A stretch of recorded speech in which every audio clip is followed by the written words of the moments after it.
The Congressional Black Caucus is kicking off a month-long campaign to help get African Americans employed.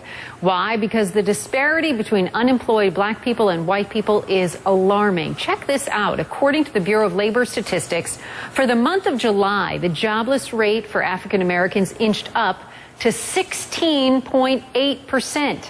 Compare that to the jobless rate for white Americans, which is actually down a little to 8.2%. In fact, the jobless rate for African Americans is higher than any other racial group. Joining me now on the phone is Representative Marcia Fudge. She hosted the first Congressional Black Caucus job fair in Cleveland. First off, I thank you for coming on the show. Such an important topic to discuss here. You had quite a turnout at yesterday's job fair, about 4,000 people. How did that go? Well, thank you first for having me. It went extremely well. I mean, certainly to have 4,000 people show up is great, but, you know, on the other hand, the problem is so severe that 4,000 people would show up. So I think that what we did was good, but it also shows the gravity of the problem in this country. You know, we've seen these job fairs. Our reporters have been at these job fairs across the country. You can see people packing in. They're desperate for jobs. I mean, when you have 1,000 positions open, say, you get triple or quadruple the amount of applications. I know that the job fairs are going to Florida, to Michigan, to Georgia, California. Do you think this approach will actually help this time around? Well, I think this job fair was very different. Before any employers were allowed to come to the job fair, they had to commit a certain number of jobs. And so what we did was put employers and persons looking for jobs together, knowing that jobs were available. They just weren't out there taking resumes. We knew jobs were available. We had more than 2,500 jobs on the table. And just today, one of the employers this morning I saw at a meeting indicated that he had enough resumes and talked to enough people to fill the 50 positions he had available. Someone else told us that they had hired a couple of engineers and a couple of forklift operators. I mean, so we put people together that we knew needed jobs with those who had those skills. What do you hear from those who are looking for work? How desperate is the situation for many of them? You said the word. It's desperate.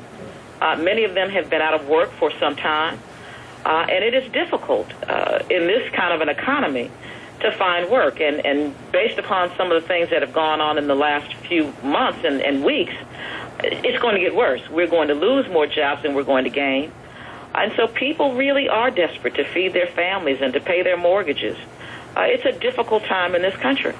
Do you think it has to happen at the state level? I mean, how do we get there? We've been talking about this. We've been talking about job creation. We've heard all the promises. How do we get there? Well, we get there by doing what the CBC just did. I mean, we've stopped talking about it. We've taken it upon ourselves to do our part.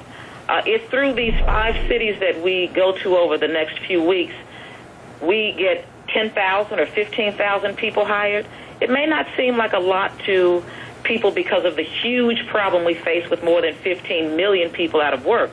But to those 15,000 people, we've made a difference. And we talked about the jobless rate for the African-American population. What can be done specifically to help that group?